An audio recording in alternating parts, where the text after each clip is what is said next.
The fate of millions of people hangs in the balance.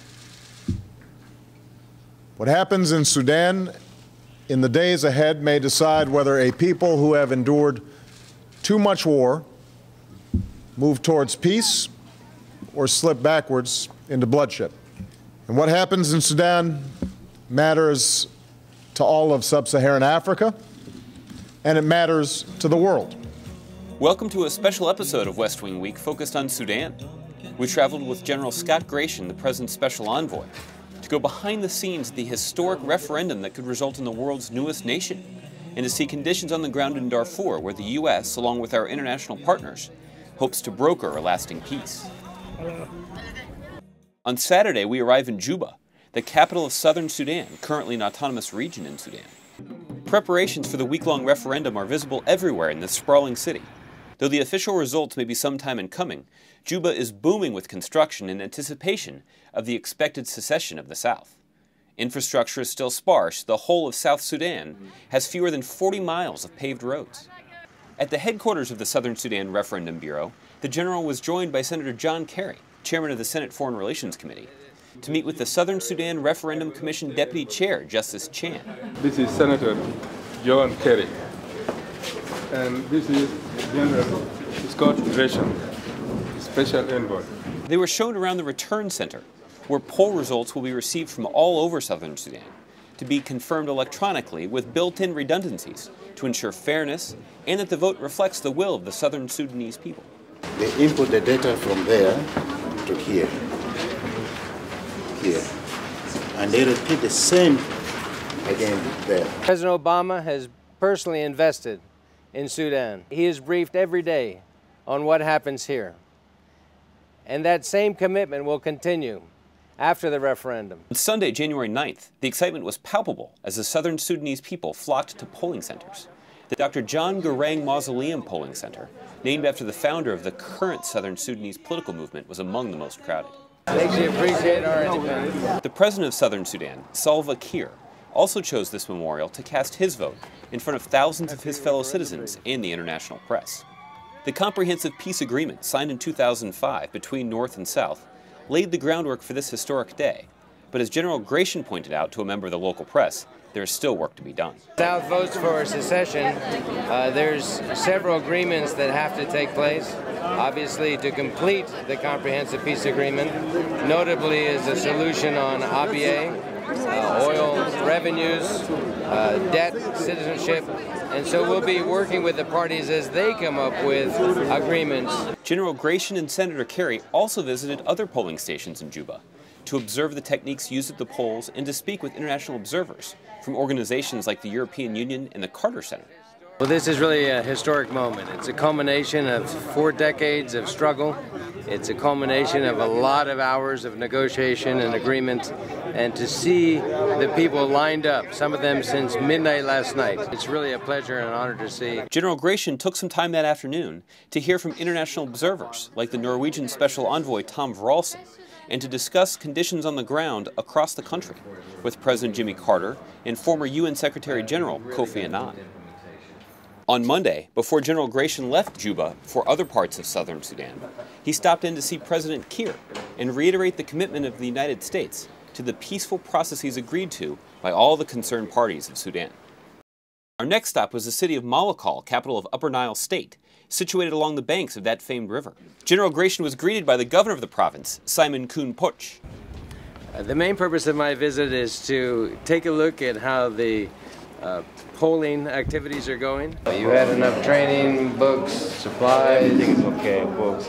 Also, we have a joint operations center here, and I'll be visiting that facility. The Joint Operations Center, or JOC, is a U.S.-funded venture that enables local authorities to share information on conflict or other potential problems with a speed that was previously impossible. Well, I see that you have SAF activities, migration, IDP, and militia threats.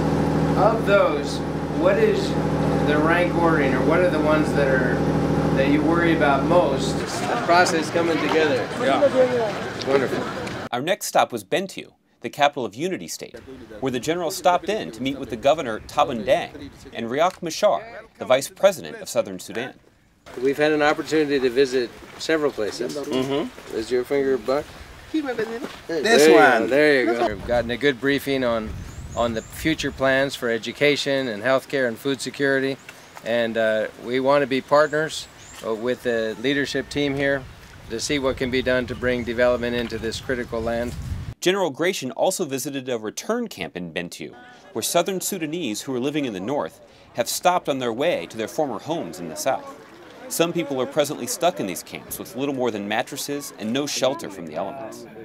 They decided to move to the south to participate in the referendum because they were afraid of the security, or what was the situation? He heard firsthand that folks had moved down to participate in the referendum, but that there were not always homes to return to. It's one of the most important issues that will have to be dealt with post-referendum. On Wednesday, we arrive in El Fasher, the capital of North Darfur, for a 2-day trip through this region of Sudan. The General's first stop is to meet with the Deputy Governor of North Darfur and introduce Ambassador Dane Smith as President Obama's senior advisor on Darfur. He has the full confidence of the President and the Secretary of State. My appointment indicates increased investment on the part of the United States in the diplomacy of Darfur and in the effort to bring recovery and development to its people. El Fasher is also the center of the United Nations African Union Mission in Darfur, or UNAMID. This joint operation is responsible for security and protecting humanitarian assistance for the Darfuri people. As negotiations around Darfur continue, one of the main hopes of the United States is that UNAMID supports the durable solutions reached through negotiations and consultations with Darfur's many stakeholders, in the same way the comprehensive peace agreement with the North and South had to be implemented effectively to put the wheels in motion for the referendum. The kind of things we need to talk about is how do we help UNAMID be the most effective force that it can be to take on some of the changing missions, because I gotta tell you, if we keep doing what we're doing, we're gonna get what we have. Next stop was to travel with UNAMID to Tawila, where there is a UN team site that serves the humanitarian and security needs of Darfuris living in the area and those who have been displaced by conflict. After greeting the UNAMID forces and receiving a briefing on the security situation, General Gratian and Ambassador Smith met with community leaders of the more than 50,000 internally displaced peoples. For years, you have been living in very bad conditions. You've been involved and getting caught up in conflict. You've suffered and sacrificed, and we cannot let this situation continue. And we want to know how we can change this situation.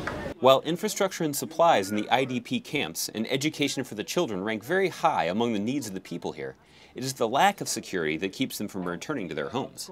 They make this point very clear. On Thursday, when General Gratian continued his inspection tour of Darfur, security was again the paramount concern among the people. The first stop was in Darabat, a beautiful and normally vibrant mountain town known for its oranges. The government of Sudan retook this town from rebels recently, a step that the government hoped would lead to greater feelings of security among the populace. But we arrived to find an army garrison guarding an empty town, houses and businesses abandoned, the air eerily quiet. General Gratian spoke to the deputy governor and other officials about the situation. So they're scattered in the farms in Sunni. How far away is that? 15 kilos. We make 2 additional stops in South Darfur before heading to Khartoum, visiting Khor Abeche and Shongil Tobaya, the scene of recent fighting between the government of Sudan and Darfuri rebel groups. This referendum and things settle down between the North and South, this should bring more stability to this region, I would think. Because all these rebels were waiting to see if there would be tension, if they could join forces with the SLA. And if that option goes away, we have an opportunity here to bring stability. That's right. And to bring the change and the development that's required for these people. Both locations are also host to UNAMID bases. These are places where internally displaced persons afraid to return to their homes have gathered for security since the fighting last month. Without a change in the situation, there are fears that these camps will become permanent. General Gratian was also able to speak to the folks who live in the camps, to find out directly from them the conditions they live in, and to let them know that the United States stands ready to help. My question to somebody is, has there been any accountability? Has there been any justice?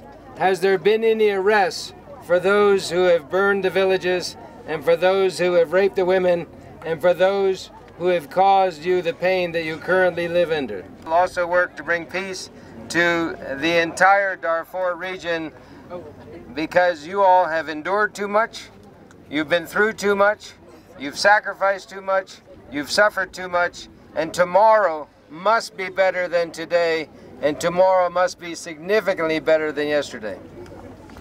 On Friday, we arrive in Khartoum, the capital of Sudan, where the blue and white Nile rivers meet. With 2 days left in the southern Sudanese referendum, the mood on the streets of Khartoum is subdued, as only a small percentage of southern Sudanese are registered to vote in Khartoum. The polling places are quiet. We visit one on the outskirts of the city, in Soba. How do you secure this at night? No, we left it here because there are police here around this area. Yes. So this box is secured from the outside. While in Khartoum, General Gratian also spoke to regional and international press to take questions about his trip. What's really at stake for the US in Sudan, south, north, what's exactly politically, economically? One of the main reasons that countries like the United States are here is that this country has suffered so much. As you know, 2 million people roughly died in the south in their struggle for independence.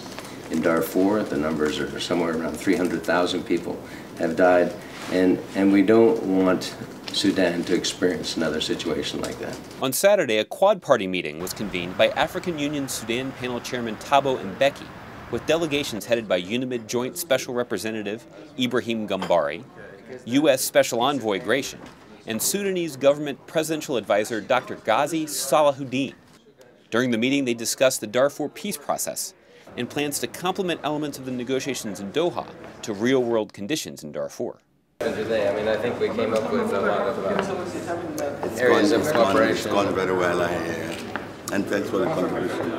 Well, thank you. Appreciate your leadership, and this is an opportunity where we can continue to work together. As the sun set on Saturday, polls closed all across Sudan, ending the referendum. At this polling station, just north of the Blue Nile, there was a small rush of activity just before the 6 p.m. deadline after a very slow couple of days. 70-18, 74-70. Last one. Poll workers then set about counting the ballots to ensure the same number were handed out as ended up in the box. All numbers and calculations are double-checked on the spot. The ballots are then separated into 4 categories under the watchful eyes of several domestic and international observers who each tabulate the totals for themselves. The categories are unity, secession, blank, and spoiled. Though the vote is expected to break overwhelmingly pro-secession, especially in the south, at this polling center, so far to the north, unity runs neck and neck with secession. The final tally is 155 for unity and 167 for secession. After marking down the numbers in the official referendum book and having it approved by all present, all voting materials are secured and the results sent to a central location like the one we toured in Juba 1 week ago. Finally, the results are posted outside for people to see, not just here at this polling station, but all across Sudan and even at several polling stations around the world, including the U.S. An effort at transparency and accountability that has been at the heart of this referendum and at the heart of the comprehensive peace agreement that made it possible. I want to speak directly to the people of Sudan, North and South. In your lives, you have faced extraordinary hardship, but now there's the chance to reap the rewards of peace. It's a future where children, instead of spending the day fetching water, can go to school and come home safe. It's a future where families back in their homes can once again farm the soil of their ancestors. So that is the future that beckons the Sudanese people, North and South, East and West. That is the path that is open to you today. And for those willing to take that step, to make that walk, know that you will have a steady partner in the United States of America. Thanks so much for watching this special West Wing Week on Sudan. For more information, go to whitehouse.gov. And thanks again for checking out your West Wing Week.